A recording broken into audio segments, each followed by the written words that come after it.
Cette petite fille s'appelle Manon. Elle illumine la vie de ses parents depuis sa naissance il y a 8 ans.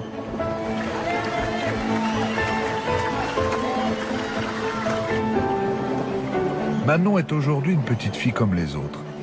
Elle a pourtant déjà vécu une histoire extraordinaire, unique.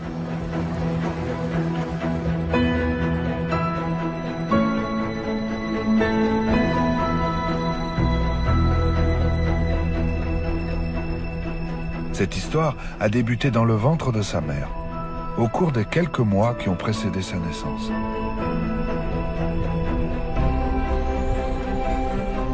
Au cours de cette épopée universelle que nous avons tous vécue et dont on ne cesse de percer les mystères.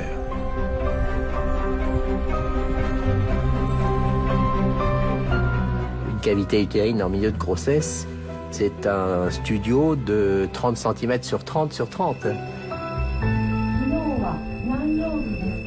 C'est à toi ou au bébé que tu essayes d'apprendre le japonais? Le fœtus reçoit beaucoup de signaux de l'environnement dans lequel vit sa mère. Et l'impact va être à long terme jusqu'à l'âge adulte. J'ai tout fait pour lui transmettre le plus de bon possible. Non, non, non, non, non, non, non. Oh non, ne touche pas à ça. Nous sommes ce que nos mères mettent à notre disposition. Mais ce moment magique qu'est la grossesse ne se passe pas toujours comme prévu.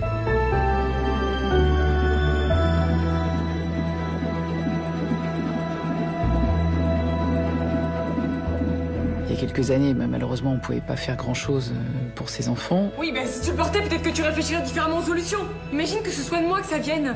La première chose qui me vient, c'est que je me dis peut-être que mon enfant va mourir. Je lui disais, il faut qu'on se batte, il faut qu'on garde espoir, il faut que tu te battes avec maman. Nous allons vous raconter la grossesse de cette jeune femme, Audrey. Une grossesse à risque, comme la qualifient les médecins. C'est en nous inspirant du récit des familles qui ont vécu cette épreuve que nous avons imaginé l'histoire d'Audrey, de Nicolas et de leur bébé. On a des ressources en soi pour déplacer des montagnes et ça s'est avéré pendant cette grossesse.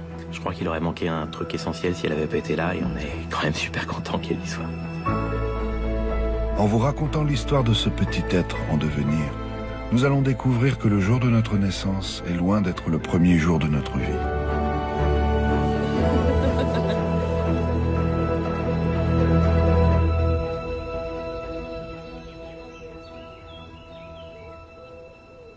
L'histoire de nos bébés commence dans la quiétude et l'obscurité du ventre maternel, bien à l'abri.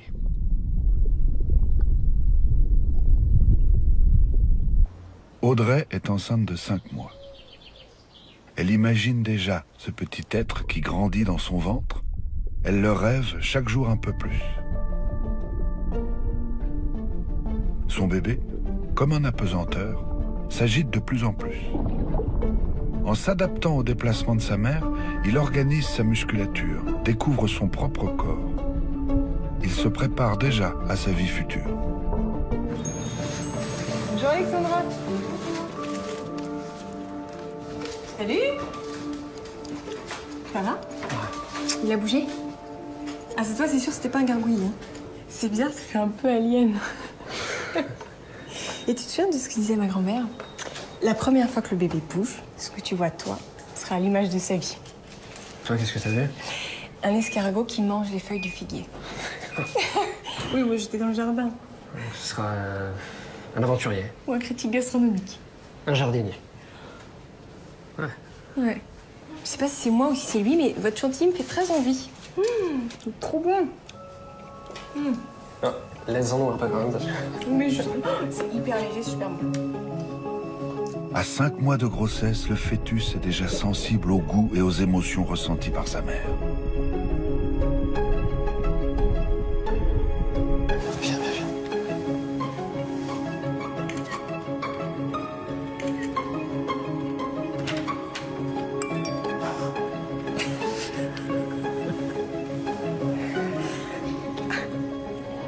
C'est joli, Maxence, non? C'est pas un garçon.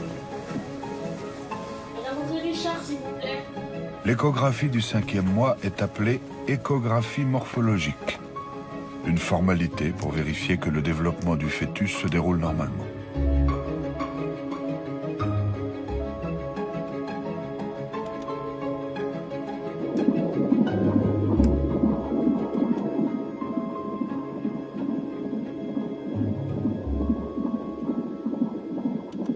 On voit que quelque chose ne va pas, on voit qu'il cherche très longtemps, qu'il prend plein de mesures. On ne sait pas trop ce qui se passe exactement. Je pense qu'il s'entretient un moment aussi avec quelqu'un qui est... Oui, et puis on comprend qu'ils sont en train de relever quelque chose qui ne va pas. Ouais. Mais pendant un bon quart d'heure, ils parlent dans leur jargon, ils explorent. Ah, tiens, tu vois, là, il y a ça, il y a ça, il y a ça. On sent que ça ne va pas, mais ils ne nous disent rien. Et c'est un quart d'heure qui est très difficile à vivre parce qu'on sait qu'il y a un problème, mais on ne sait pas la gravité, on ne sait pas jusqu'où ça va aller. Les gens viennent faire l'échographie parce que ils veulent connaître le sexe de leur fœtus et juste le voir, mais avant tout, les échographies servent à s'assurer qu'il n'y a pas de malformation. Donc nous, on sait que potentiellement, à chaque échographie, on peut trouver quelque chose. Donc elle nous a appris que c'était un garçon.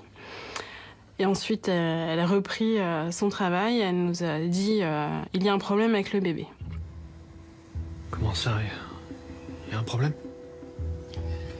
Je suis pas certain du diagnostic.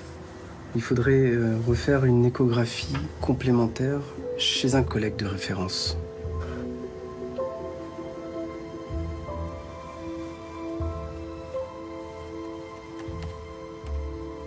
L'échographiste, au bout de 5 minutes, a vu qu'il y avait quelque chose qui n'était pas normal. Et là où elle était un peu démunie, c'est que je lui ai posé beaucoup de questions. Et elle m'a dit, oui, mais je peux pas trop vous en dire non plus parce que je veux pas vous donner de faux espoirs ou autre.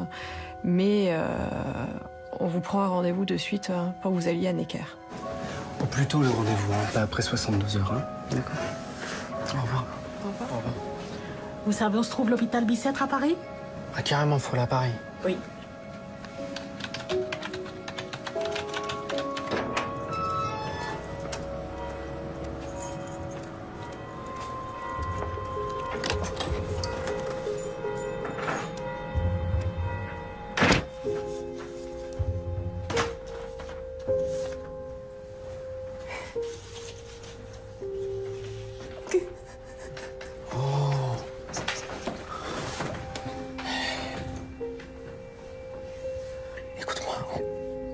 On est tellement performants aujourd'hui, tellement à la pointe de tout que forcément, on n'est plus regardant.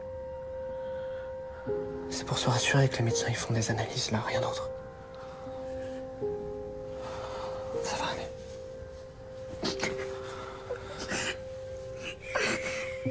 C'est violent. C'est violent parce que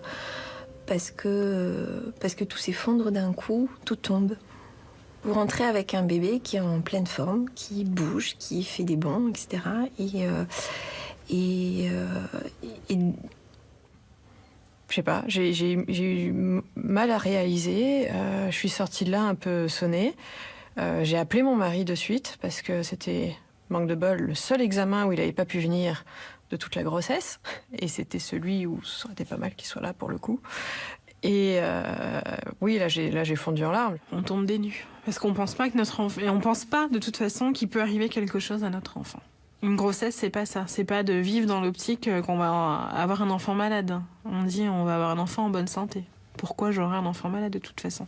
Ça m'était pas venu à l'idée.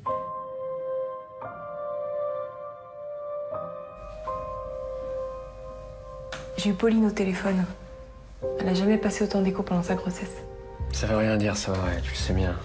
Mais c'est pas normal, il y a forcément un truc grave. Arrête de t'angoisser avec cet examen. Arrête.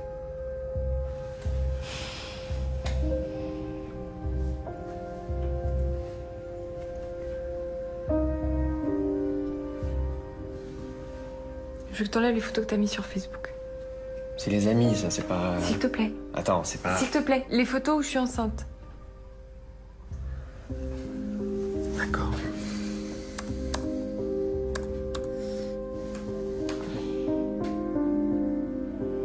Assez rapidement, en fait, le samedi, quand on est rentré dans la voiture, en arrivant à la maison, j'ai dit, écoute, toi, parce que c'était mes beaux-parents qui étaient à la maison, tu gères tes parents.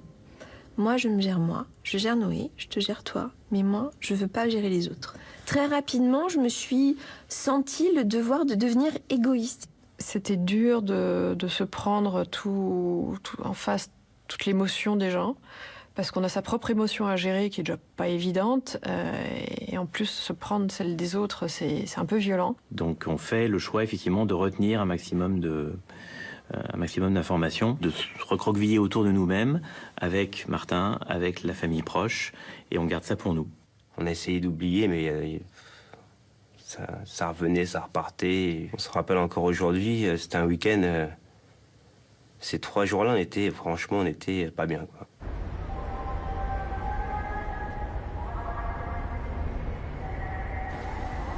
Rappelle-le, dis-lui que c'était pas ça. La date de livraison, c'était pas ça du tout.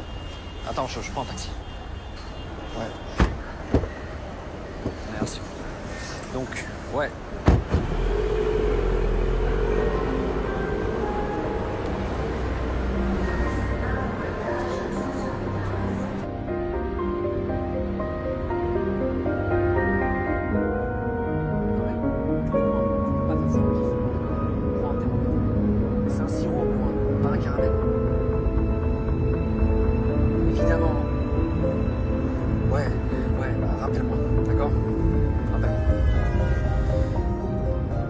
J'aurais jamais dû lui confier tout ça, il est complètement perdu. C'est trop gros pour lui. Les pièces montées, il est complètement paumé. On a rendez-vous à 11h, vous pensez qu'on sera à l'heure, monsieur? Oui, pas de problème, madame.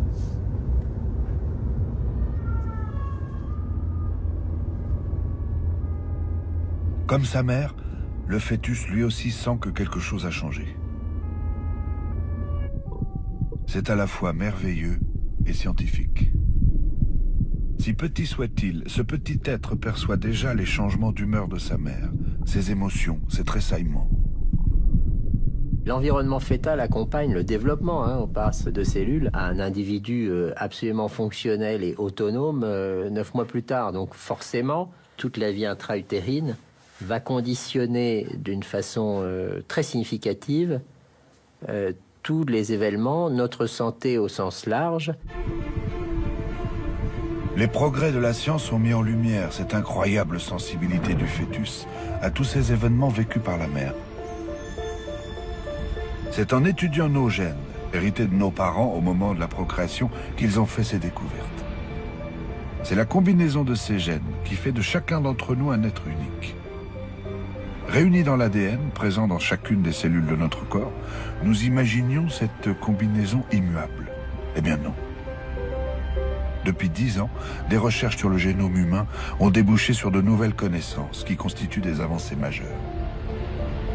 Si on pense que le génome humain ne contient finalement que, si on peut dire, 20 000 gènes, et que c'est à peu près la moitié du génome du riz, on comprend que le génome ne fait pas tout, n'est pas tout dans ce que devient un être humain.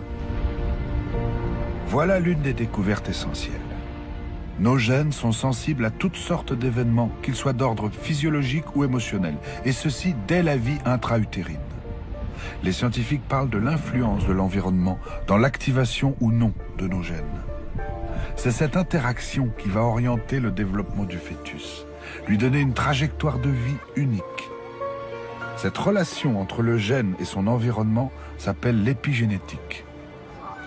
On est conscient que l'environnement conditionne notre avenir. Mais le point le plus important, c'est qu'au plus précocement notre environnement est favorable ou défavorable, au plus il aura un impact tardivement. L'environnement, c'est au sens très large.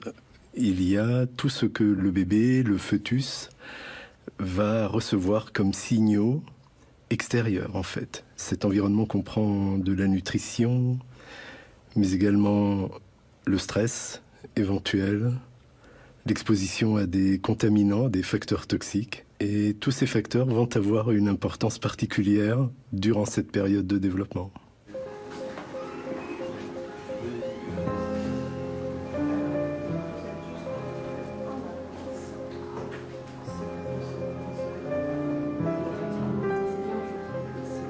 Audrey a bien conscience que son inquiétude n'est pas bonne pour son bébé. Mais comment faire en pareille circonstance ?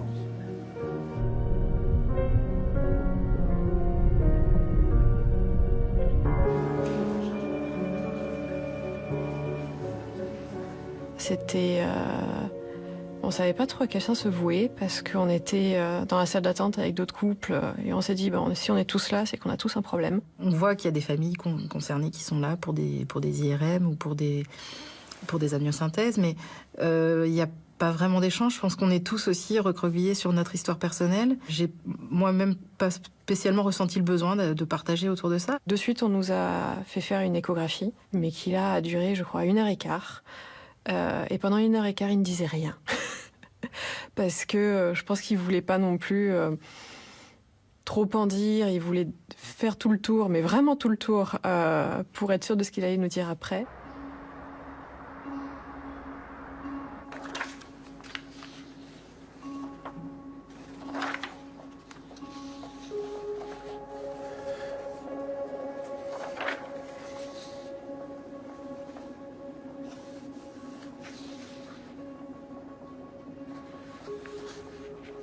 Et après, il nous a annoncé très gentiment et très, très doucement qu'effectivement, le diagnostic était confirmé. Le bébé que vous attendez est atteint d'une hernie de coupole diaphragmatique. Ça veut dire qu'il a un trou dans le diaphragme. Or, le diaphragme est le muscle qui sépare le thorax de l'abdomen. Les poumons ne peuvent pas se développer, ce qui est un vrai problème. Votre bébé a visiblement une forme assez sévère.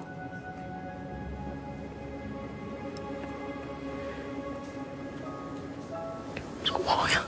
C'est normal. Je vais vous faire un dessin.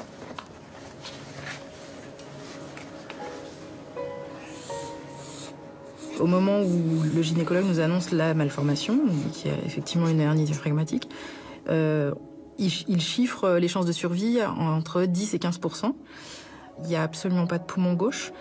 Il y a peut-être une trace de poumon droit, mais voilà, c'est assez difficile d'avoir une image précise à ce moment-là de l'état des choses. Il m'a dit que le diaphragme était ouvert, il nous a dit, parce qu'on était tous les deux, il nous a dit que il y avait un poumon qui avait disparu quasiment, que l'autre était bien écrasé, que le cœur, qu'il y avait beaucoup de choses qui étaient montées dans la cavité thoracique et que c'était grave.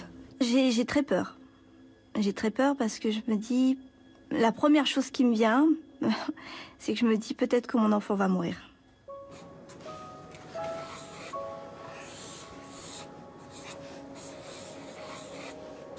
Le diaphragme est une membrane comme un muscle en fait qui sépare l'abdomen du thorax.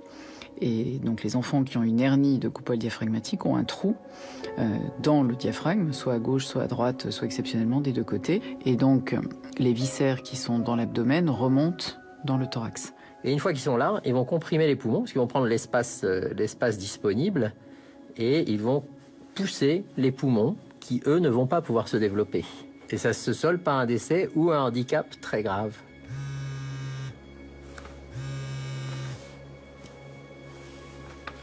Il y a quelques années, il aurait probablement été condamné. Aujourd'hui, il y a peut-être une solution.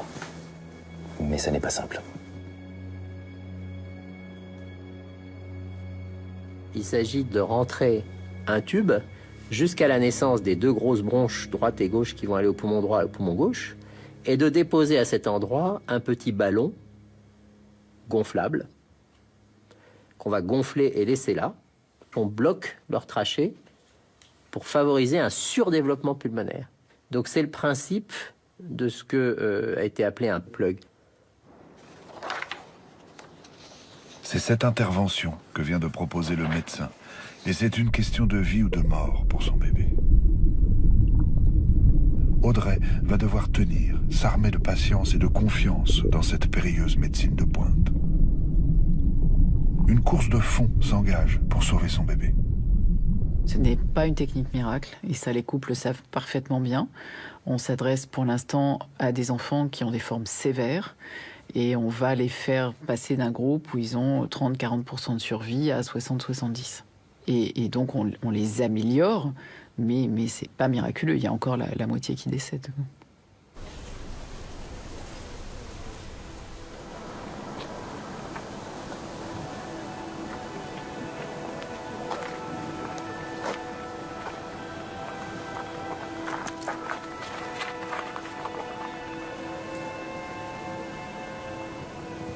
je me prenais les informations sans vraiment trop réagir.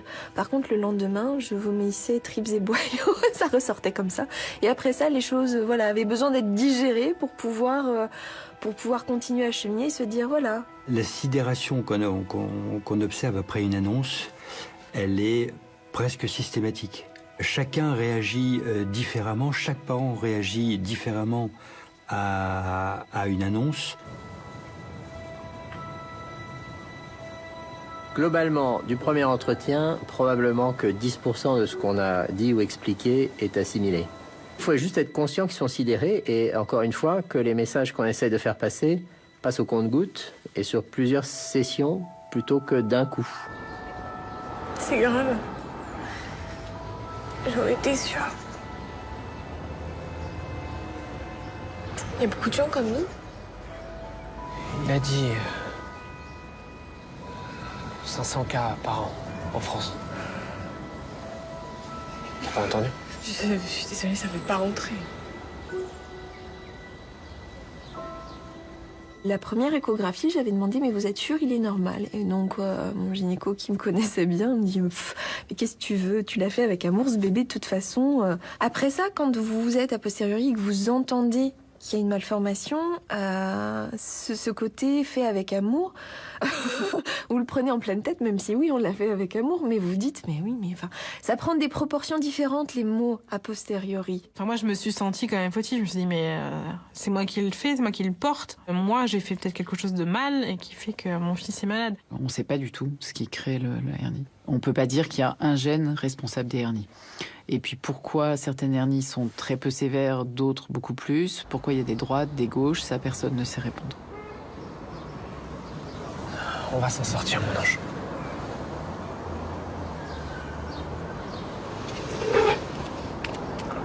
Audrey!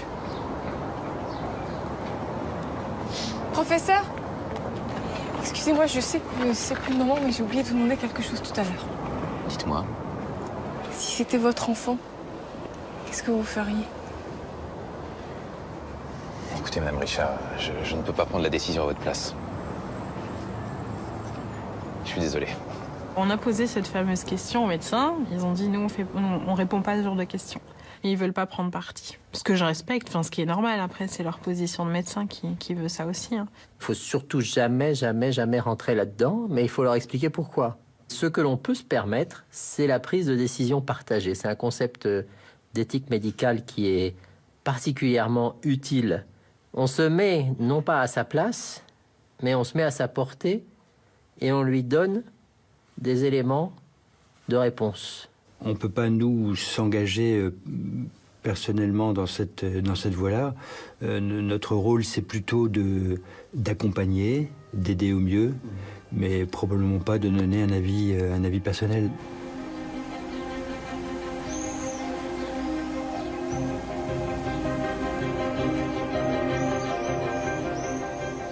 J'arrive plus à te parler, mon cœur.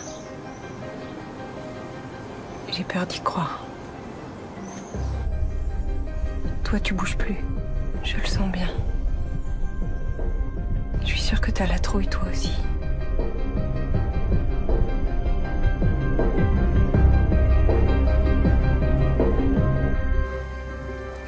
Pourquoi nous? Pourquoi ça tombe sur nous?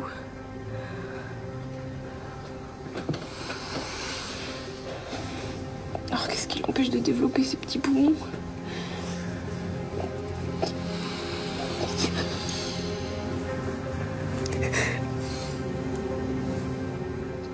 L'interaction mère-enfant, on a longtemps pensé que c'était un processus psychologique. On s'aperçoit et on sait maintenant que les liens d'attachement entre une mère et son bébé sont des phénomènes biologiques qui sont programmés par nos gènes, qui se mettent en œuvre, qui s'allument lors des interactions mère-enfant. Et on sait très bien qu'un attachement, entre guillemets, sécure, réduit la vulnérabilité psychologique ou psychiatrique plus tard dans la vie. Le fœtus n'échappe pas au grand bouleversement émotionnel que vit sa mère. Mais la nature étant bien faite, un organe en particulier tente de contrebalancer les périodes de stress.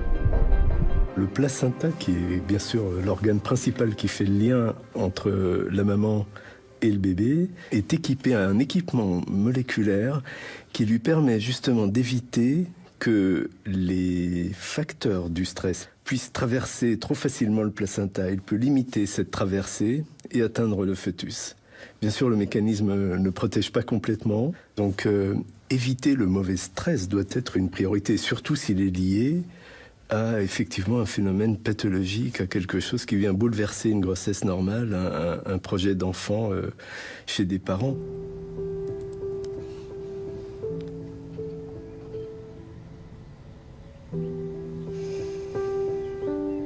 On nous a dit surtout vous ne cherchez pas sur internet, on voit de tout. Mais le problème c'est que on cherche quand même sur internet. Mon mari il me disait arrête d'aller sur internet, tu vas lire des trucs, ça va.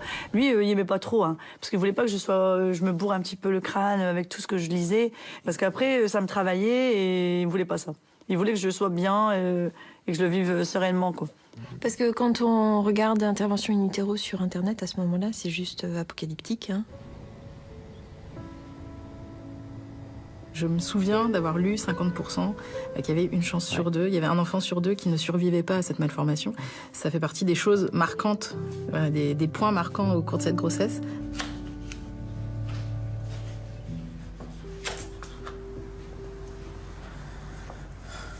T'as entendu ce que disait le professeur?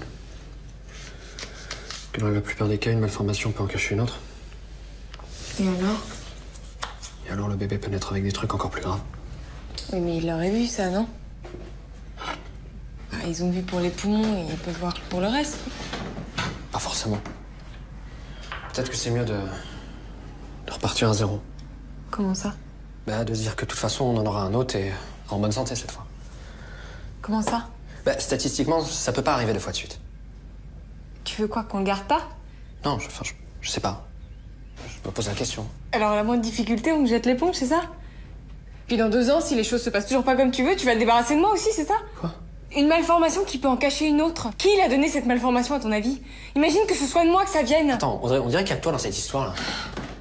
Tu crois que je m'en pose pas, moi aussi, les questions? Oui, si tu le portais, peut-être que tu réfléchirais différemment aux solutions.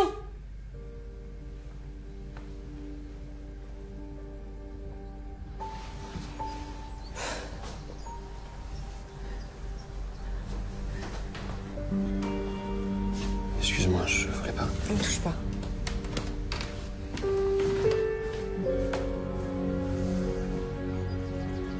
On nous dit qu'il y a des couples qui sont pas prêts, qui sont pas armés pour vivre ça, pour avoir cet inconnu, cette épée de Damoclès au-dessus de la tête. Donc sachez qu'il y a des possibilités. On se réunit, une commission pluridisciplinaire pour envisager ce genre de choses, mais c'est à vous d'y réfléchir. On nous a parlé d'IMG, donc interruption médicale de grossesse, donc à l'annonce. Au début, déjà on encaisse, après on en discute. Est-ce qu'on est capable, en tant que couple et déjà parents, de vivre une grossesse compliquée, une grossesse à risque? Donc on en a beaucoup discuté. Et au début, on avait pris cette décision de faire une IMG. C'est une décision de couple. C'est le moment où il faut être honnête. S'il y en a un qui a un doute, une inquiétude ou quoi, c'est le moment de le dire, parce qu'après, c'est un peu irréversible. Et mon mari me disait, non mais prends la décision, accessoirement, c'est toi qui te fais opérer aussi, quoi. Je dis oui, mais il faut qu'on soit d'accord tous les deux. Parce que s'il y a un problème derrière, il ne faut pas que l'autre reproche que non, moi je voulais pas le faire, etc.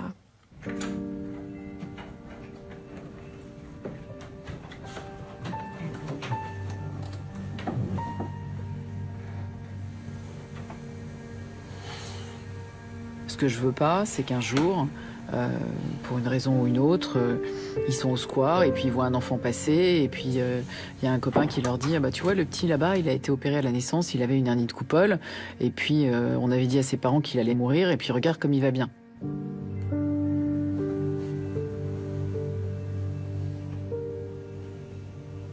On n'est pas forcément pour la paix des ménages, mais on ne peut pas prendre une décision quand on sent que le couple est discordant. Parce qu'on sait qu'on va au carnage. Ça peut arriver, bien sûr, ça arrive assez souvent.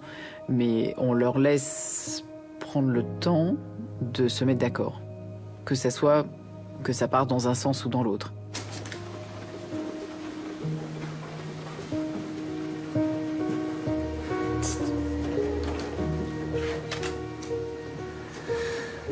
T'inquiète pas, c'est pas pour Facebook. C'est pourquoi alors? C'est pour nous. Pour plus tard. Pour notre enfant. Ce serait con de se dire qu'on s'est pas donné toutes les chances. C'est sûr, ça finirait par nous bouffer.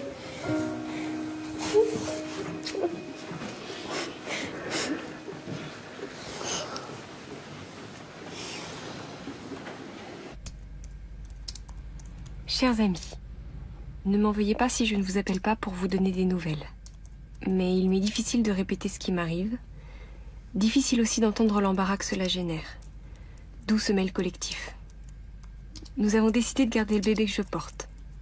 Je vais devoir m'installer à Paris pour rester proche de l'hôpital. Les 4 mois de grossesse qui me restent ne se dérouleront pas comme je l'avais prévu. Je vous embrasse. S'il y a une chance que ça marche, on y va. Et on fait tout ce qu'il faut. Il y a une chance sur 1 million, on la tente. Pour une grossesse classique, on fantasme son bébé, on projette des choses, etc. Là, juste, on projette le fait qu'il soit vivant. Enfin, voilà, c'est tout ce qu'on lui demande à ce bébé, c'est d'être vivant. Et c'est vrai que ça a été une grossesse à cercueil ouvert, tout simplement. Ce qui est difficile dans cette situation, c'est que on est enceinte, on a un être qui bouge à l'intérieur, et on ne sait pas s'il va survivre. Et on se dit, est-ce que je dois, entre guillemets, comme toute maman normale, future maman normale, lui parler, etc. Ou est-ce que déjà je dois me préparer au pire et essayer de pas trop m'attacher? Mais c'est impossible. Enfin, quand on le vit dans sa chair comme ça, c'est impossible de ne rien faire.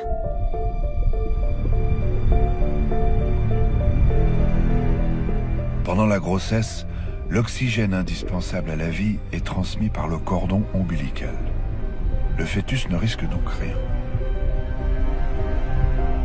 Imaginez la précision absolue que va demander l'intervention sur un si petit être. C'est au cours du 6e mois de grossesse qu'elle doit être pratiquée.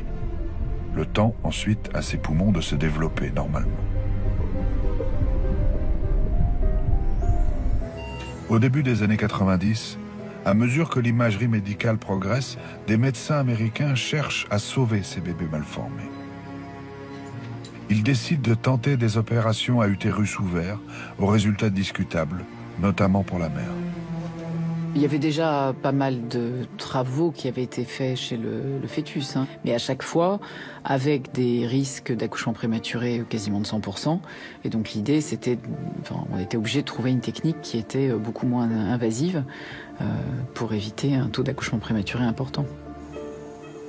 En Europe, des chirurgiens vont tenter de pratiquer la même intervention, mais sans ouvrir l'utérus de la femme enceinte. Alexandra Benaki fait partie de ces précurseurs.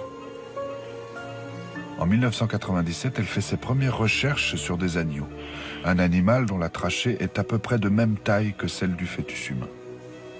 J'avais un ami qui était ingénieur, et donc on faisait des petits dessins de quelle structure il faudrait inventer. Donc on avait dessiné une petite trachée, et puis il m'avait dessiné un ballonnet en fait à l'intérieur de la trachée. Et donc je suis allée le voir avec un petit bout de trachée de mouton que j'avais récupéré chez le boucher, en disant, est-ce que ton ballon tiendrait là-dedans? Et donc je me souviens un soir, on était allé faire une radio du bout de trachée avec le petit ballon dedans, et effectivement ça fonctionnait très bien. Et, la première fois où ça a marché, quand on a fait la première césarienne et qu'on a vu que les poumons avaient grossi, on a ouvert le champagne, on était contents quand même. Mais je me suis pas dit que j'étais un cobaye, je me disais j'ai de la chance de pouvoir permettre à mon enfant d'avoir le plug. Qu'importe l'issue, je peux le vivre, quoi. Et pour moi, c'était une possibilité. Je l'aurais regretté si j'avais pas pu le faire. J'avais pas réalisé qu'on était encore au stade vraiment de la recherche pure. J'avais compris que c'était pas courant comme procédure. Séverine a été une des pionnières en acceptant l'opération il y a 9 ans. Il n'y avait pas d'expérience, il n'y avait pas de laboratoire. On était dans une dynamique pour faire survivre notre enfant.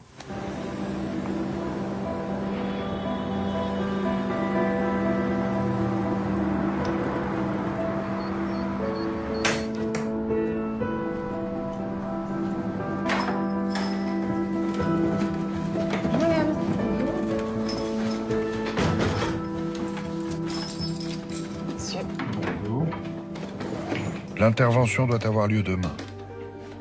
Est-ce parce qu'elle est à présent dans l'action ou tout simplement confiante qu'elle a retrouvé le sourire? Peut-être aussi parce qu'après ce parcours du combattant, elle goûte à la sécurité de cet appartement, celui de son enfance, et à la présence d'une maman médecin de surcroît. Maman? Je suis à la bourre, j'ai passé à 13h. Pourquoi tu m'en as pas parlé avant? J'ai pas voulu t'inquiéter. M'inquiéter? Comment ça, m'inquiéter? Tu préfères aller te renseigner sur Internet? Parce que alors là, pour s'inquiéter, Internet, il n'y a pas mieux, hein. C'est les pires cas qui viennent s'épancher.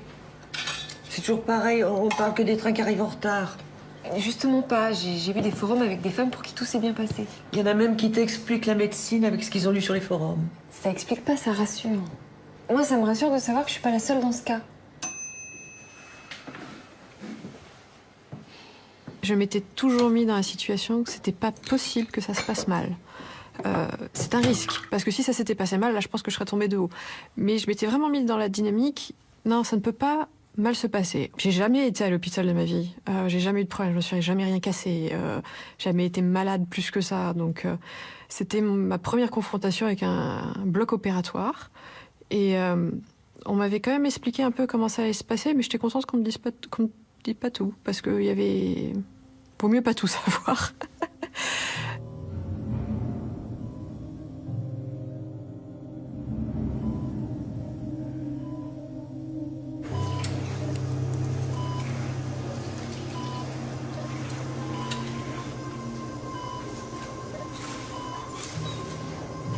Audrey non plus ne connaît pas les détails de l'intervention, mais elle sait une chose en revanche, la plus importante sans doute. Cette opération est une prouesse médicale que seules 2 équipes peuvent réaliser en France. Elle se sait entre de bonnes mains. Vous pouvez commencer à badigeonner, mademoiselle. Je me souviens quand on m'a emmenée dans la salle du bloc, j'ai des souvenirs du professeur qui essayait de me rassurer. Et puis après, je me suis laissée porter, on va dire. Quand on est allongé sur cette table, avec le champ devant nous, on entend. On voit des gens avec les charlottes, les monitoring qui étaient pas loin, ils ont fait l'échographie avant. Oui, ça peut être impressionnant. Je me souviens qu'à un moment, j'entendais plein de voix de l'autre côté du rideau, et il y avait une infirmière à côté, et j'ai dit, mais il y a combien de personnes là, de l'autre côté? J'ai dit, attendez, je vais voir. Elle revient, elle fait, ils sont 14. Ah ouais, quand même. Le rideau fait que vous passez à une certaine barrière où vous appartenez plus. Pour le coup, là, c'est plus dans vos mains. Donc, faut juste accepter. Et ces gens-là, ils sont là pour mon bébé. Et ils s'assurent qu'il va bien. Et donc, il y a un rapport de confiance qui s'installe sur le fait qu'il y a des choses qu'en tant que maman, je pouvais maîtriser et d'autres, pas du tout. L'intervention va se dérouler sous péridurale. L'anesthésie générale est impossible. Le fœtus pourra en souffrir. On badigeonne. Madame, on badigeonne.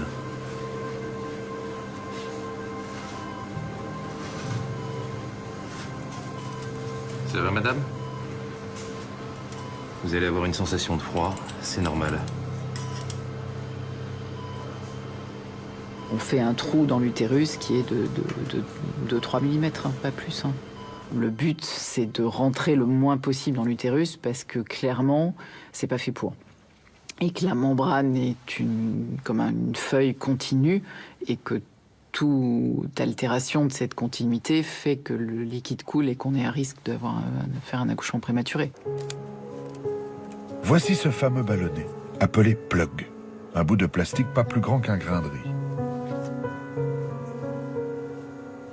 Gonflé avec du sérum physiologique, il va être mis en place juste à l'entrée de la trachée pour permettre aux poumons de se développer enfin normalement. Pour le déposer, le chirurgien utilise un fétoscope, une aiguille creuse d'une trentaine de centimètres. Chacun de ces gestes est millimétré, d'une précision absolue.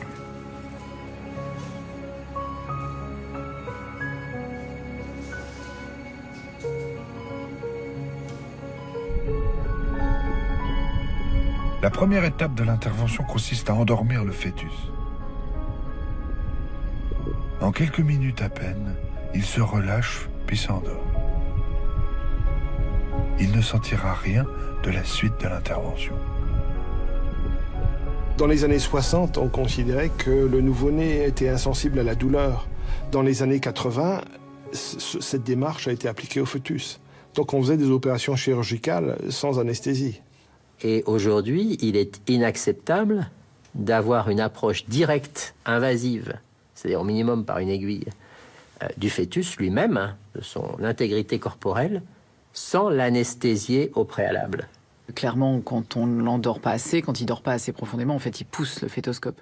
Quand on essaie de rentrer dans la bouche, on voit bien qu'il pousse avec sa langue. Et puis certains nous ont clairement poussé le fétoscope parce que ça les gêne. Et puis après, le ballon dans la trachée, honnêtement, il n'y a aucune raison qu'ils aient mal. Et on a quand même des petits signes qui nous permettraient de voir qu'ils ont mal. Un fœtus qui a mal à son cœur qui bat très vite, on dit qu'il est tachycarde, il bouge moins bien. Et là, il n'y a rien, il n'y a aucun signe. Il n'y a pas de raison. La trachée, il n'y a pas de raison que ça le gêne ou que ça lui fasse mal.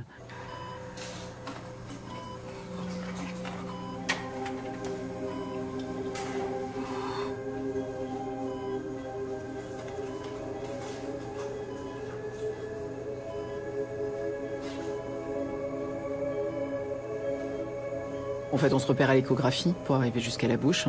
On ne peut pas errer dans les cavités utérines parce que sinon on ne sait pas très bien où on est parce qu'on voit le fœtus que par petits bouts. Et donc comme ça, je dirais que c'est un monde un peu opaque, un peu visqueux. Et en fait, voilà, dès qu'on a trouvé la bouche, on rentre directement et on se balade pas. On suit la langue. En fait, on se repère il y a une ligne blanche sur le haut du palais. Et en fait, on repère cette ligne. On arrive sur la glotte qui est tout au fond de la gorge et on rentre directement dans la trachée.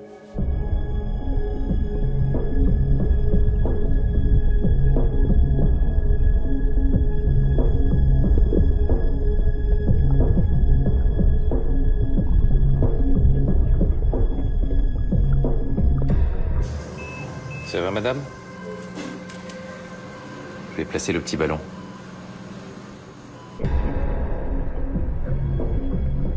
Le poumon humain produit naturellement un liquide.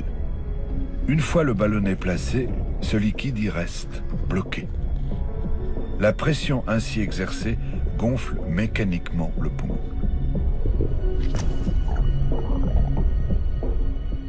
Les premières fois, je me suis dit, mais qu'est-ce que je fais, quoi? Mais pourquoi je fais ça? De quel droit? Effectivement, on a l'impression de rentrer dans un monde étranger, fascinant, dans lequel on n'a pas le droit d'être, quoi. On évite de rester plus de 45 minutes. Ce chiffre est un peu arbitraire, mais on sait que quand ce geste dure 5 minutes, ce qui peut parfaitement être le cas, eh bien, il y a beaucoup moins de rupture des membranes que quand il dure effectivement 1 heure, parce que ça a été difficile, parce qu'on a dû ramer au sens propre, presque dans le liquide amniotique pour y arriver. Moi, je me suis dit, mon fils, il réalise qu'il y a des personnes qui lui portent de l'attention autour. Il y a quelque chose, il y a une tension, mais une tension positive en fait. C'est très étrange ce qu'on ressent. On se dit, il faut le faire, c'est absolument important de le faire parce que notre bébé va pouvoir survivre grâce à ça. Et en même temps, on se dit, mais c'est un truc de fou. C'est pas naturel quand même hein, de placer un ballonnet dans la trachée d'un bébé dans le ventre de sa mère. C'est assez énorme. Donc, clairement, oui, on n'a pas suivi le cours normal de la nature. Mon but, c'est que les patients aient un enfant en meilleure santé possible, dans les meilleures conditions possibles. Donc s'il faut défier la nature, allons-y, quoi. Parce qu'il y a parfois des situations tellement injustes et tellement horribles que si on peut aider, il faut le faire, quoi. Voilà, madame. Le ballonnet est bien placé, on n'a plus qu'à attendre. On sort d'ici un mois. Et d'ici là, on va se revoir. Il va se réveiller quand? D'ici quelques minutes, ça va aller vite. Ne vous inquiétez pas, vous allez le sentir bouger. Merci. Je vous en prie. Au revoir.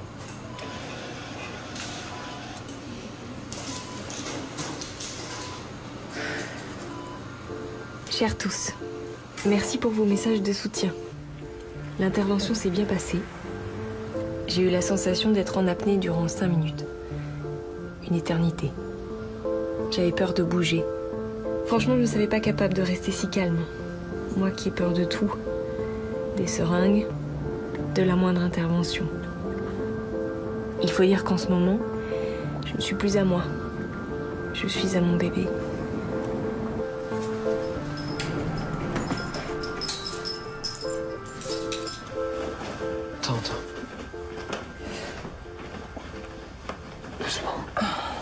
Ça va?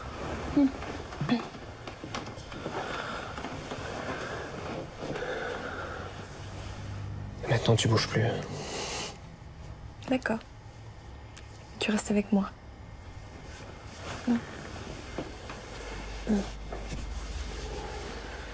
Je peux pas laisser Benoît seul pendant 15 jours. C'est le rush, là. Je peux pas. Pour toi, en ce moment, c'est ton plus gros chiffre d'affaires. Pour moi, en ce moment, c'est le plus gros flip de ma grossesse. Mais comment tu veux que je fasse? Que je ferme boutique? Et après, on fait comment pour vivre? Et s'il y a un problème? Et pourquoi tu veux qu'il y ait un problème, en vrai? Mais sérieusement, j'ai l'impression que tu te rends pas compte de la chance que t'as. Non seulement t'as un endroit où loger dans Paris, et en plus c'est chez ta mère, et pour finir, les médecins. Excuse-moi, si aujourd'hui, je préfère vivre avec mon mari qu'avec ma mère.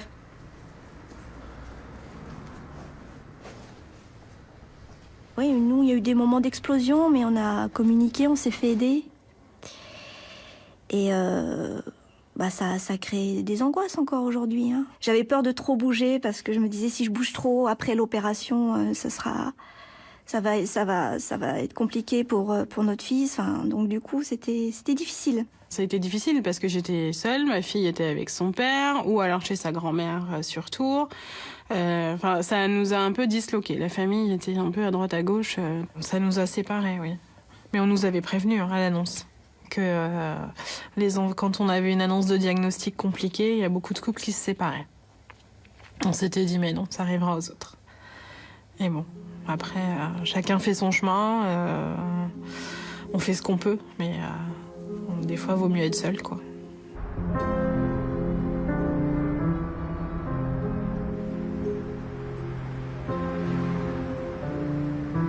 Coucou mon bébé. Je crois que je t'entends avec mon stéthoscope. Je l'ai piqué à ta grand-mère. Accroche-toi s'il te plaît. Et ne gigote pas trop, hein. Que ce foutu bout de plastique reste en place.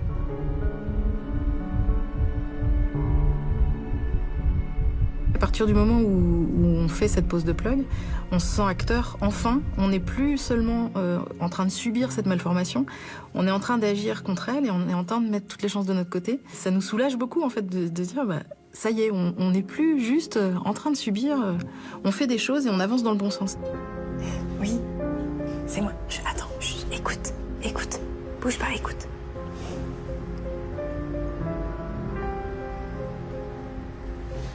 T'entends? Mais c'est marrant, tous les jours j'imagine ce petit bout de plastique. Et c'est la première fois que ce genre de matière me dégoûte pas. J'ai appris à l'aimer, Nicolas. Oui, c'est bête, je sais, mais je me dis que si ça peut aider le bébé à l'accepter lui aussi. Moi, c'est bon, j'arrête de t'embêter. Oui, mais à demain, mon chéri. J'ai hâte de te retrouver. Salut. Au bout d'un moment, on a oublié la maladie. Et franchement, de l'oublier, ça aide. Parce que si on reste tout le temps avec ça dans la tête, bon, on l'a dans la tête, mais il faut oublier un petit peu. On sortait le week-end, on rigolait, on allait à la piscine, Je me suis mise en condition, je me suis dit, voilà, on sait que de toute façon cette grossesse va être médicalisée jusqu'au bout. Donc maintenant, on va essayer de profiter au maximum des choses. Donc on a essayé de vivre le plus normalement possible. Je me suis dit, je vais bien, le bébé va bien, tant qu'il est dans mon ventre, il va bien. Donc je l'ai vécu pleinement.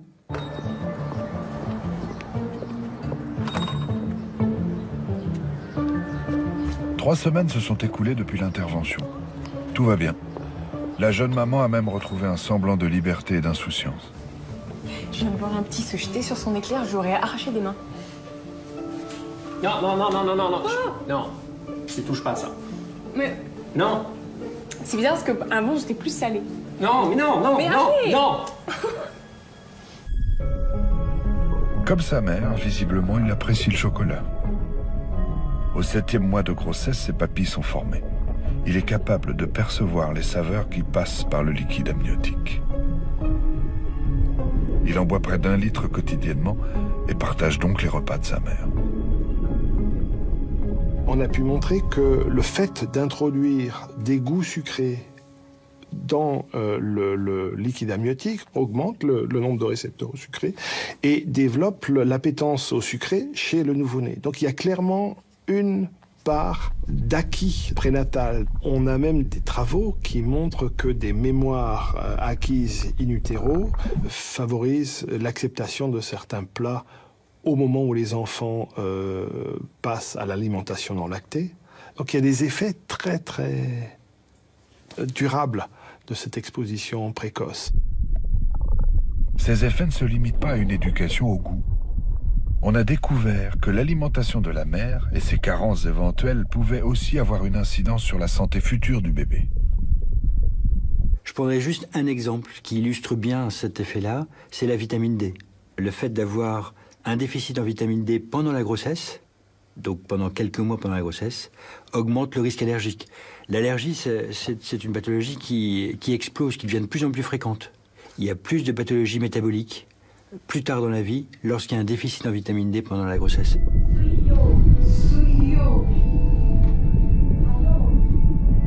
Kayobi. 2. Suyobi. Le fœtus est donc bien plus sensible à son environnement que nous ne l'avions imaginé. Mokuyobi. Tant au niveau génétique que sensoriel ou encore cérébral. Kayobi.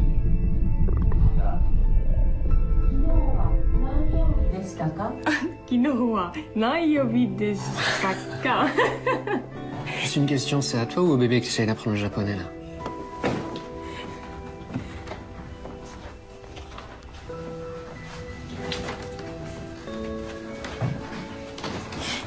Tu vas voir à qui je vais apprendre le japonais.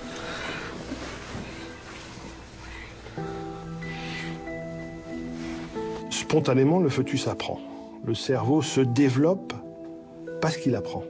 Entre les repas, la mère a d'autres activités, écoute de la musique, se positionne devant une télé. Et on a des données qui montrent que le fœtus, au bout d'un certain temps, est réactif aux mélodies liées aux émissions de télé, par exemple.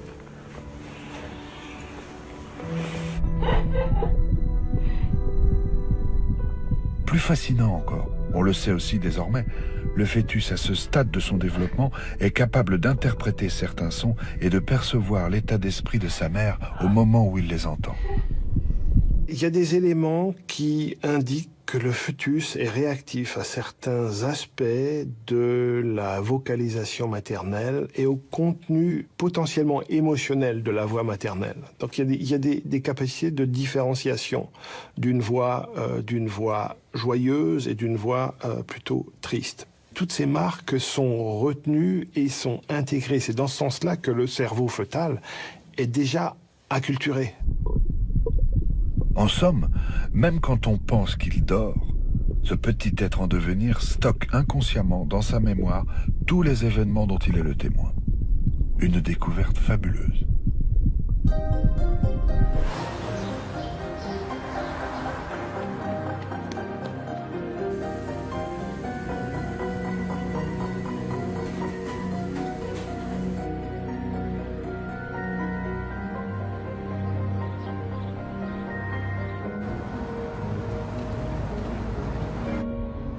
Un mois vient de passer. Un mois de calme et de relative sérénité, car tant que le fœtus portera son plug, la grossesse de sa maman restera sous haute surveillance.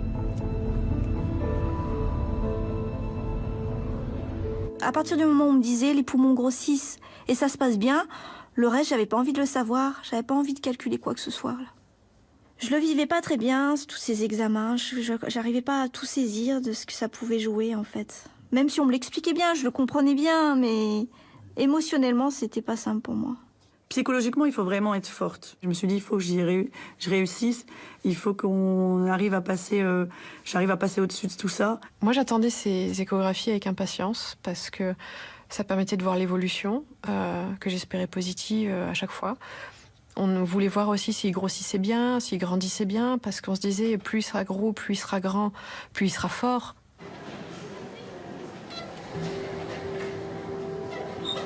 Violet, c'est sympa. Puis c'est unisexe. Ah, tu veux plus savoir le sexe? Une couleur claire, ça agrandirait la pièce. Jaune, c'est unisexe. Si.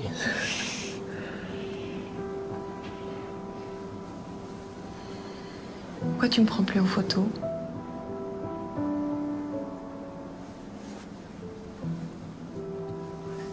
Il faut qu'ils sentent que toi aussi t'y crois, Nicolas.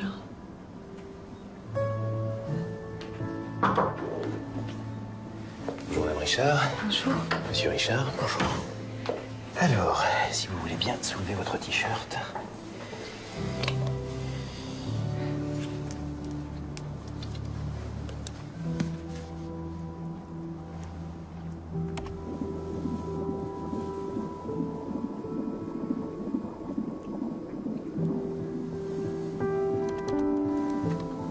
Alors, dites-moi, dans quel sens se trouve votre bébé?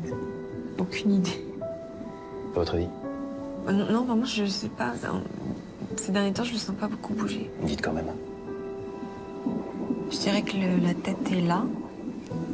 Et les pieds ici. Je dis ça au hasard, hein. Est-ce que vous voulez savoir le sexe? Comment il va? Très bien. En milieu liquide, comme ça, il va très bien.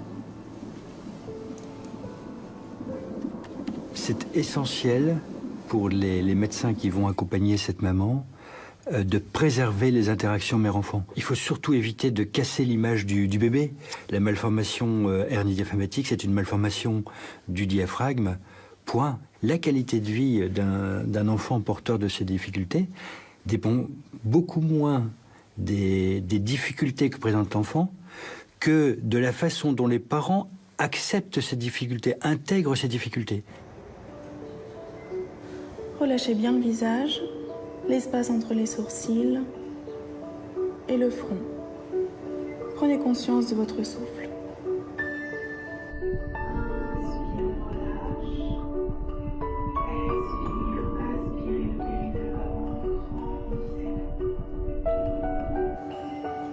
En bon petit soldat, Audrey enchaîne les activités qui sont bonnes pour elle et donc pour son bébé. Bonnes aujourd'hui, mais surtout demain, lorsqu'il lui faudra accoucher le plus sereinement possible. Expire, on revient. Encore une fois de chaque côté, inspire. Jambe droite, bras gauche. Au revoir. Et toi, tu vas allaiter? Je sais pas encore. Si j'avais 4 seins, oui. C'est des jours. Il a 2 là-dedans. Mais ça se voit pas. Avant chaque échographie, je dors pas de la nuit. J'arrive à crémer un bicêtre, je tombe comme une feuille. Et puis une fois que j'ai entendu les 2 petits cœurs battre, je suis tranquille pour une semaine. Et ton mari? Il culpabilise de pas être là. Et toi? C'est pareil, c'est curieux. Des fois, j'ai vraiment envie qu'il soit là, qu'on soit 2. Et le lendemain, c'est l'inverse. Mais tu n'oses pas lui dire pour pas qu'il se sente encore plus exclu. Exactement. C'est vrai que le papa, on a tendance un petit peu à l'oublier. Mais le papa, il a un rôle aussi important dans le parcours de cette grossesse aussi. Même s'il il le vit pas pleinement, il est quand même auprès de vous, il y a le soutien, il y a plein de choses. Non, il lui parlait beaucoup de oui, il lui parlait beaucoup à la petite. Et avec mon mari, on parlait beaucoup à notre fils, on parlait beaucoup. Et puis voilà, on partageait des choses fortes ensemble. On était assez confiants en fait. Hein. Le fait que l'opération soit bien passée, on se disait le plus gros est fait.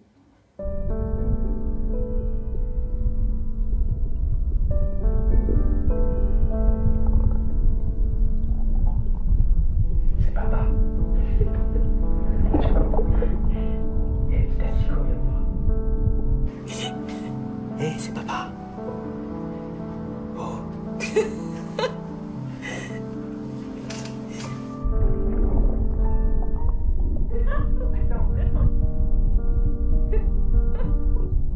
Oh mais arrête avec tes expériences bizarres. Laisse-moi faire, ça peut fonctionner. C'est papa. Oh. C'est papa. Allez. Soyez encore. Juste papa.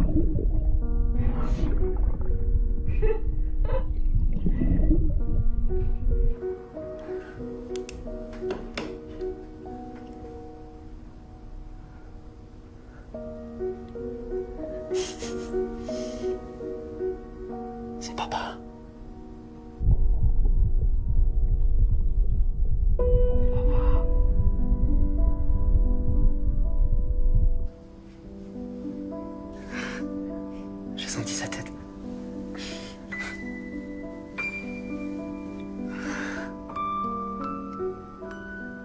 fœtus est actif. Et on a des images qui montrent un fœtus réellement explorateur de son environnement et très curieux. Il ouvre les yeux, l'utérus. On ne sait pas ce qu'il voit, mais il ouvre les yeux déjà. On a des données qui montrent que des fœtus sont capables de suivre une lampe qui est déplacée sur la surface de l'abdomen maternel.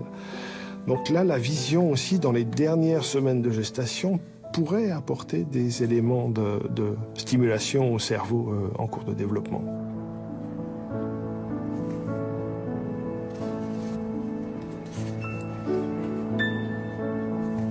Théoriquement, au 8e mois de grossesse, un fœtus est prêt à quitter le ventre de sa mère. Mais jusqu'au dernier moment, ses sens peuvent encore gagner en maturité pour pouvoir remplir au mieux leurs fonctions futures.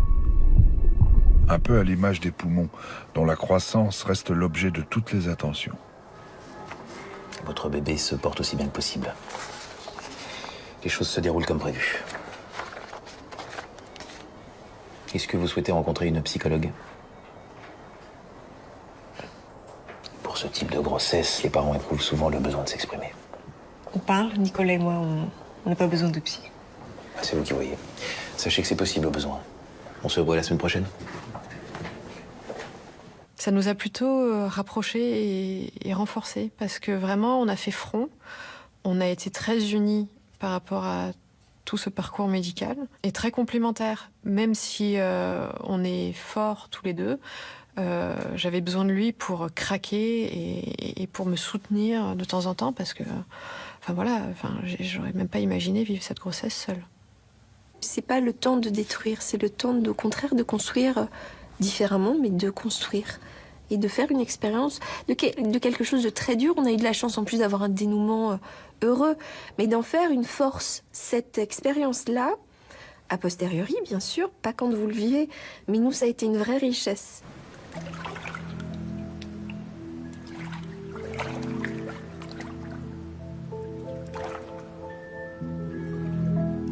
Plus le terme de la grossesse approche, plus les échanges entre la mère et l'enfant sont importants. Il s'agit bien sûr de bonne santé physique, mais aussi de douceur, de tendresse, de calme. En prenant soin d'elle, Audrey arme déjà sa petite fille pour sa vie future. Cette façon de voir l'impact de l'environnement sur le futur, il faut le voir de façon positive. C'est comment améliorer notre environnement pour préserver l'avenir. Et on en a les moyens. Le fait que ces éléments d'information existent déjà modifient la perception qu'on a du fœtus et donc permettent aux gens de s'interroger sur l'effet que leur comportement peut avoir sur le fœtus.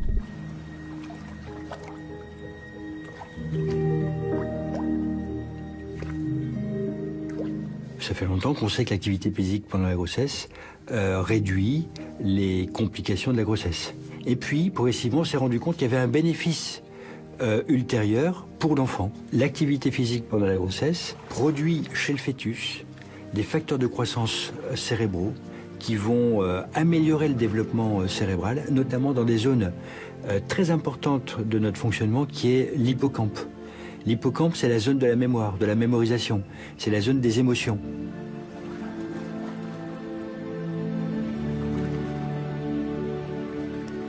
Être parent, c'est une responsabilité, bien entendu. Mais c'est un phénomène tout à fait naturel. Alors, nous pouvons bien sûr l'influencer dans le bon sens, autant que possible. Responsabilité, oui. Culpabilité, non, a-t-on envie de dire. Je pense qu'il ne faut pas non plus trop angoisser les femmes enceintes. On voit de plus en plus de femmes arriver en disant « Regardez, mon fœtus a le fémur un peu petit, est-ce que vous croyez que c'est parce qu'à 3h du matin, à 12 semaines, j'ai bu un verre de vin ?» On se calme, quoi. Enfin, voilà, je pense qu'il faut clairement rappeler à tout le monde que la grossesse n'est pas une maladie, c'est un phénomène physiologique et que, heureusement, les complications sont rares.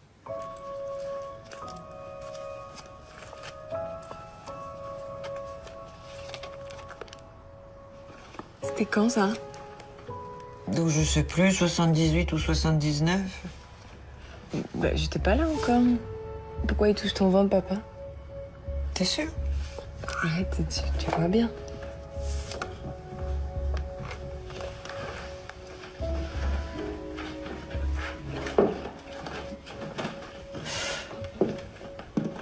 croyais... Enfin, j'ai été enceinte, pas très longtemps. Le bébé n'a pas tenu. Tu sais, j'avais pas tout à fait fini mon internat, puis... Faut se dire qu'une fausse couche, c'est probablement un bébé pas bien formé et que la nature est bien faite. Arrête, je sais ce que tu penses, Audrey, non. Le problème de ton bébé n'est pas héréditaire. D'accord ?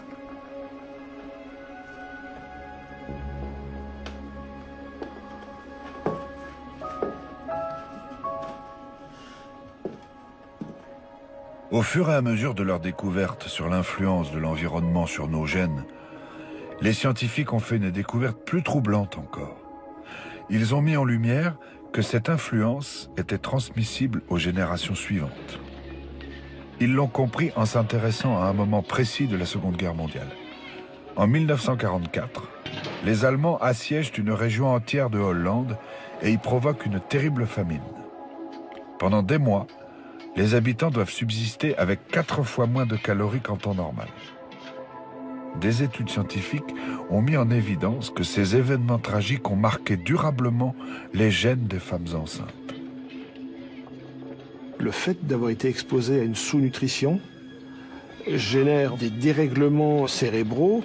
Le cerveau du fœtus se dit « Ok, l'environnement de ma mère est relativement pauvre, donc moi, il faut que je génère des adaptations, je vais grandir moins vite, ou certaines structures du cerveau vont prendre des voies de développement différentes, et le mécanisme sous-jacent est très probablement de nature épigénétique. » Nous savons aujourd'hui que les enfants qui ont été conçus ou qui sont, dont la grossesse s'est déroulée durant cette période, ont, alors qu'ils sont devenus adultes, un risque supérieur de développer par exemple un diabète à l'âge adulte. Plus étonnant, les chercheurs découvrent que les petits-enfants de ces femmes, qui n'ont pourtant pas vécu ces événements, conservent eux aussi ces marques de ces privations. L'hérédité épigénétique existe. Donc hérédité, on pense tout de suite génétique. Et bien sûr, celle-ci est bien établie. Mais certaines marques, au moins épigénétiques, sont transmissibles sur probablement plusieurs générations.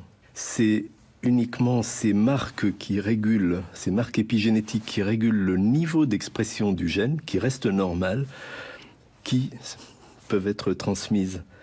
Ce n'est donc pas une mutation, ça ne devient pas une maladie génétique. Les chercheurs restent néanmoins persuadés qu'il n'y a pas de déterminisme prénatal, que le livre de notre vie n'est pas écrit avant notre naissance. C'est donc bien une mémoire qui est un peu comme la mémoire active d'un ordinateur qui pourra continuer à agir longtemps, mais fort heureusement, elle est effaçable et influençable, on peut la corriger. C'est plutôt rassurant comme nouvelle. C'est plutôt rassurant parce qu'on se dit qu'on n'est pas entièrement génétiquement déterminé, qu'on n'est pas impuissant et conditionné par nos gènes, et qu'on peut améliorer notre environnement, travailler sur l'environnement ensemble pour réduire les risques.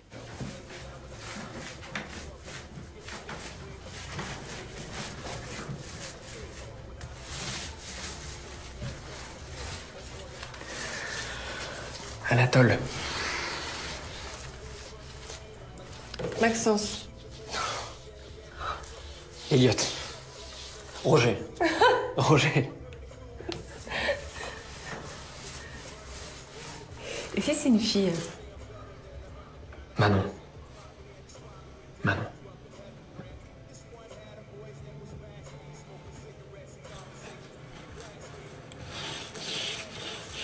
Le prénom, oui, on l'avait cherché.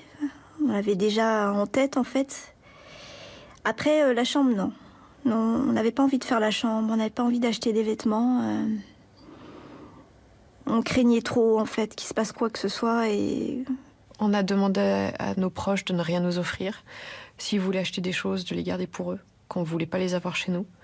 Parce qu'on s'était dit, si ça se passe mal et qu'on rentre à l'appart et qu'il y a une chambre d'enfant mais pas d'enfant dedans, ça va être juste un cafard pas possible. Donc on voulait pas s'infliger ça en plus. La chambre n'était pas faite, d'ailleurs il n'avait pas de chambre, il n'y avait pas de lit, il n'y avait rien de rien. Ma grossesse, je l'ai arrêtée. Enfin, je l'ai arrêtée. Psychologiquement, je me suis arrêtée à l'annonce. C'était on ne touche plus mon ventre, on me parle plus d'enfants. Déjà, fallait pas acheter de vêtements, fallait rien acheter. La famille voulait que je sois un peu plus motivée et me faisait des cadeaux par-ci par-là. Et c'est vrai que je commençais à acheter des petites choses, mais c'était vraiment tout doucement. Je lui ai beaucoup parlé pendant la grossesse. Je lui ai écrit des lettres aussi. Parce que c'était quelque chose d'important pour moi. J'avais besoin de libérer ma parole. Et par l'écrit, c'était le plus facile. Donc je lui ai écrit des lettres. Parce que je me suis dit, bon, peut-être que plus tard, il pourra les lire et ça lui donnera un peu de perspective. Demain, nous repartons pour Paris. Cette fois, les médecins vont retirer le ballonnet qu'ils ont placé il y a un mois. J'angoisse un peu pour tout vous dire. Mais je veux croire que tout va bien se passer. Sinon, tout ça n'aurait servi à rien. À très bientôt, mes amis. Croisons les doigts.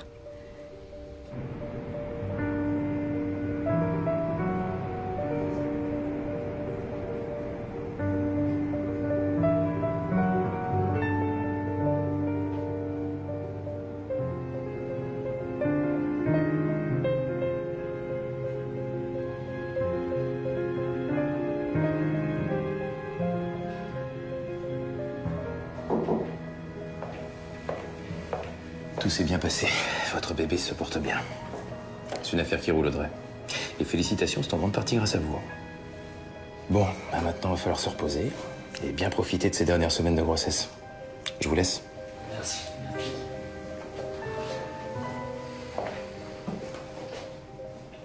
Le déplug s'est passé magnifiquement bien. Le bébé s'est retourné correctement. Il a ouvert la bouche encore.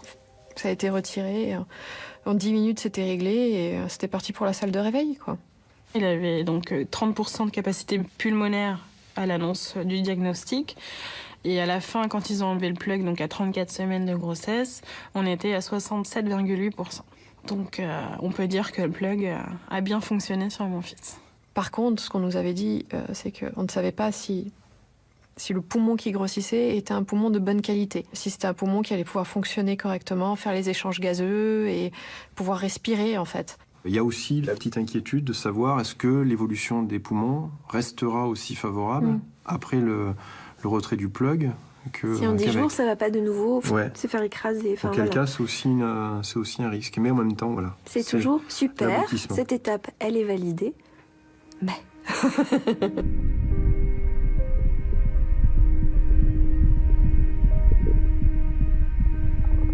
Le fœtus commence à être à l'étroit dans le ventre de sa mère. Ses poumons ont rattrapé une grande partie de leur développement. Il inspire et expire régulièrement et semble prêt à mettre le bout du nez dehors.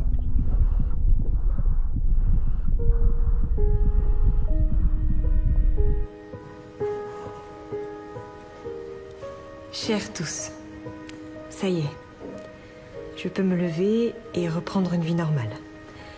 Ai-je raison de penser que si tout s'est bien passé, c'est que notre petit asticot s'accroche à la vie ?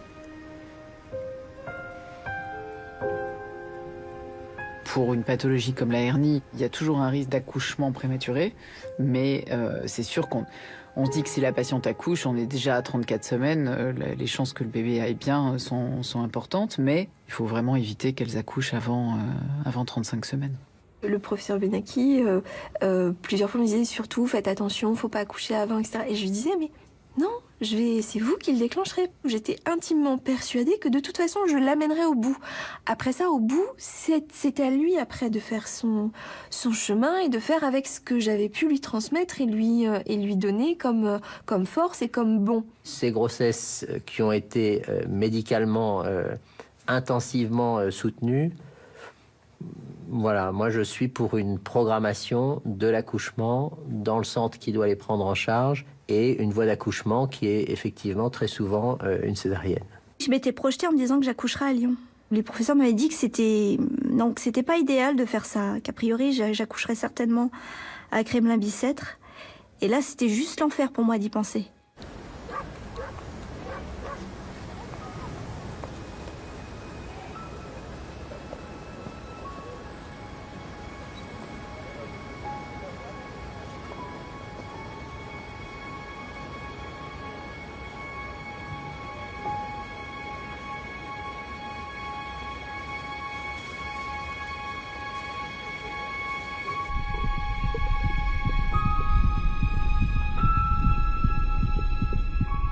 Le dernier rendez-vous que j'ai eu, j'étais pas très rassurée, j'avais passé une très mauvaise nuit parce que j'avais des craintes, j'avais presque fait une nuit blanche. Je m'imaginais accoucher toute seule dans le studio et je me disais ça va être le drame si c'est la nuit parce que il y avait des craintes d'un accouchement prématuré, j'étais à 33 semaines.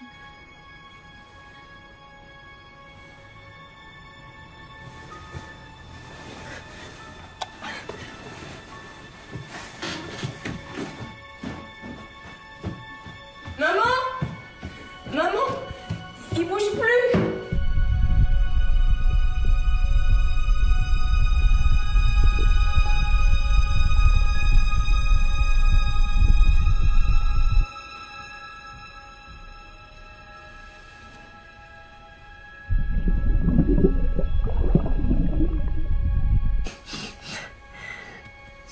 On l'a réveillé.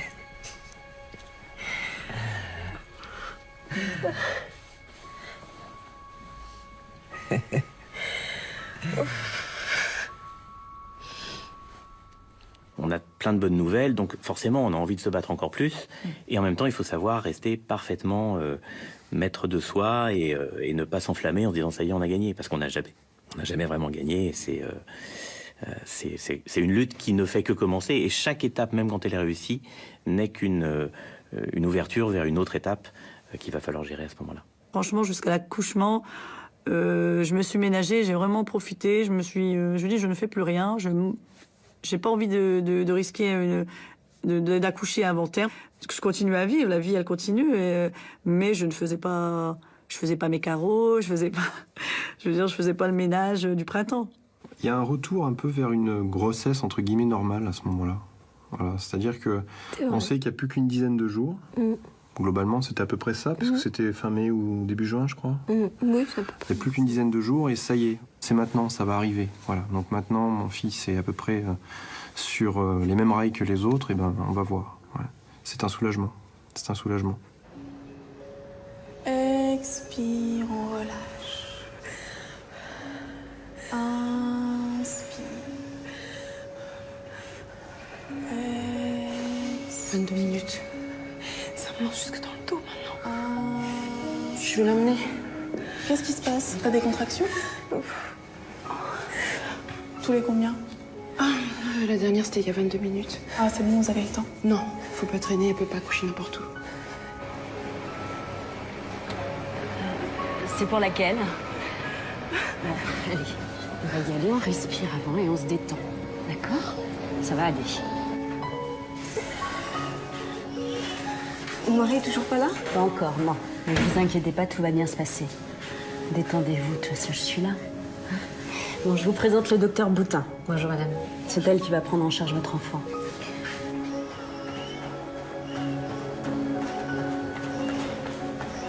Ça va aller. Respirez. Il ne va pas tarder. Allez, ça va. J'ai pas vraiment l'impression d'avoir accouché, en fait. J'ai commencé à avoir des douleurs, etc. Bon, on m'a donné un Doliprane. Et je les entends dire, bon, bah ok, c'est bon, on part en nager. Traduction, anesthésie générale, respirer dans le masque. Ah ouais, super, j'aurais vraiment eu la totale, quoi. Et après, je sais pas ce qui s'est passé. Enfin, je l'ai su après, parce qu'on m'a raconté, etc. Mais... Allez, on pousse. Allez, Audrey, on pousse. Allez, c'est bien. Stop, c'est bien. Allez, on pousse. Ah, stop, je dégage les épaules. C'était une petite fille. Pourquoi elle pleure pas? C'est normal, tout va bien. C'est normal. Ça va, Audrey, tout se passe bien, on est là. Allez, on s'inquiète pas. Ça va, Audrey, on s'occupe de tout. Allez, on continue, nous. D'accord? Allez, on respire. Voilà, ça va. Et là, je l'ai vu, il avait des grands yeux ouverts, il nous regardait, c'était merveilleux. Et puis là, ils nous ont dit, il faut qu'on parte très vite, là. Et je l'ai même pas entendu crier, en fait, j'ai pas de souvenir. On nous avait dit, elle sera pas capable de crier, les poumons sont pas fonctionnels, on va tout de suite la réanimer. Et là, j'ai réalisé qu'elle avait réussi à crier. Je me suis dit, waouh, c'est un signe, là, c'est notre battante qui se manifeste. Et puis j'ai vu quelqu'un sortir de la pièce en courant. J'ai pas tout de suite compris que c'était en fait la puéricultrice qui avait Camille dans les bras et qui passait juste la porte pour aller la faire réanimer tout de suite à la sortie du bloc. Et puis après, ça va très vite. Je pense qu'on se pose plus de questions. On se dit, on a fait tout. Elle est là et c'est le principal. Et puis on laisse les médecins prendre le relais, en fait. C'était le moment où ça passe ou ça casse. On était convaincus que c'était dans les heures qui allaient suivre l'accouchement que tous les efforts qu'on avait consentis, que tout le monde avait consenti avec nous jusqu'ici, allaient être couronnés de succès ou pas.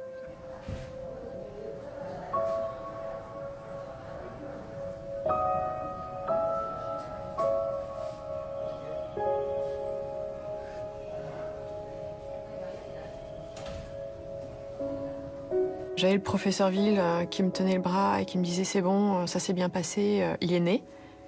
Et je me suis dit « hein ? Ah oui, merde, j'ai plus d'enfant, il est né ». Et je crois que j'ai dû le répéter une trentaine de fois. Il est né, il est né, il est né. Et j'arrêtais pas de le dire à mon mari, il était « oui, oui, oui, c'est ça ».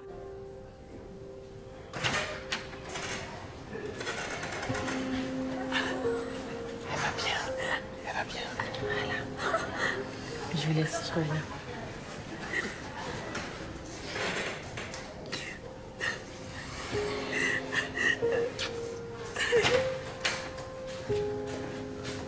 Alors ça y est, vous faites connaissance. Félicitations. Reposez-vous maintenant.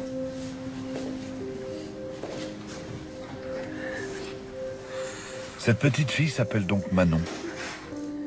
Dans les jours qui viennent, elle sera de nouveau opérée. Il va falloir boucher le trou du diaphragme et replacer correctement les organes qui empêchaient ses poumons de se développer normalement. Soit le trou est petit et le chirurgien peut fermer en mettant des points pour fermer l'orifice, soit le trou est trop gros et ils mettent un petit patch de tissu synthétique qui va être colonisé après par les cellules du diaphragme autour pour boucher le trou. Le poumon de l'homme grossit jusqu'à l'âge de 2 ans. Donc en fait, il y a un petit rattrapage, pas parfait, mais il y a un rattrapage de la croissance pulmonaire. La bonne nouvelle, c'est que l'ensemble de ces problèmes, au fil des années, régressent. Plus ou moins rapidement. Il y a des enfants qui vont très bien à l'âge d'1 mois, d'autres qui vont mettre 2 ans pour être indemnes de pathologie, parfois un peu plus et un peu plus longtemps.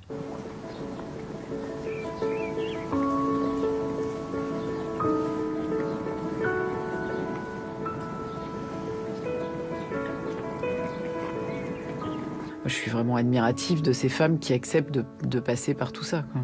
Mais quand l'enfant va bien, bah forcément après on est tous très contents. Et quand l'enfant décède, elles disent toutes la même chose. Elles disent mais j'ai donné toutes les chances à cet enfant. On n'est pas si responsable que ça, quoi. Ces gens, ils ont accepté des choses, ils ont vécu des choses qui font que... Enfin, moi quand ils me remercient, je me dis mais c'est vous qui avez fait le boulot, quoi. C'est pas nous, quoi. Je me suis rendu compte que pendant tout cet épisode, on avait toujours été dans l'action. Et que là, ça y est, entre guillemets, il n'y avait plus rien à faire. On était de nouveau à la maison avec un bébé qui se portait bien. Et il fallait juste en prendre soin comme n'importe quel parent. Et là, je sais pas, j'ai commencé à réaliser tout ce qu'on avait vécu. Et je me suis dit, c'était vraiment pas banal, en fait.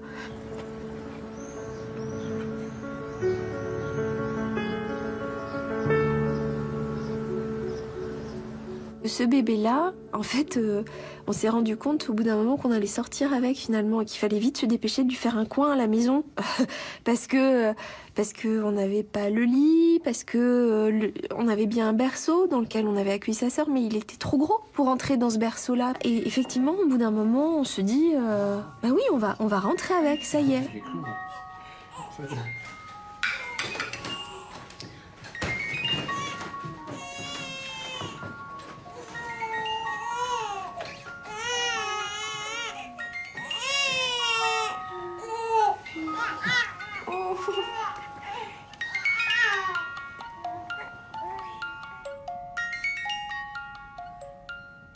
Avec tout ce qui s'est passé, j'ai toujours peur pour lui.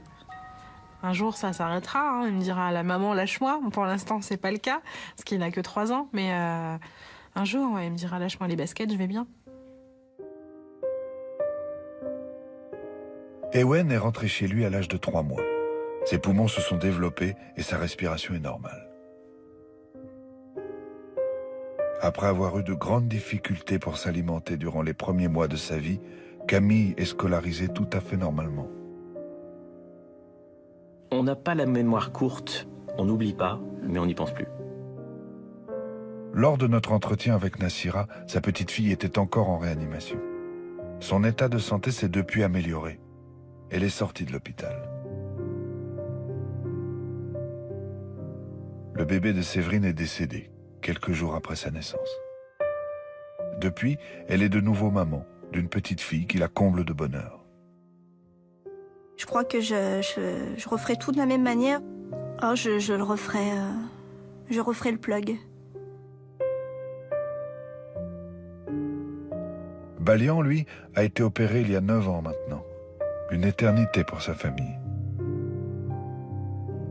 On a eu une histoire extraordinaire pour une famille normale. Le couple Zekoum a donné naissance à une petite Melek. En bonne santé, elle doit néanmoins prendre soin de son poumon gauche, encore fragile. Arthur, le fils de Fanny, a fait un arrêt cardiaque après la naissance, mais il ne garde aucune séquelle de cet ultime épisode. Je ne sais pas encore comment je vais lui raconter. C'est encore un peu abstrait, mais oui, il connaîtra son histoire. Ah, et puis il faut qu'il sache ce que sa mère a vécu, quoi, merde.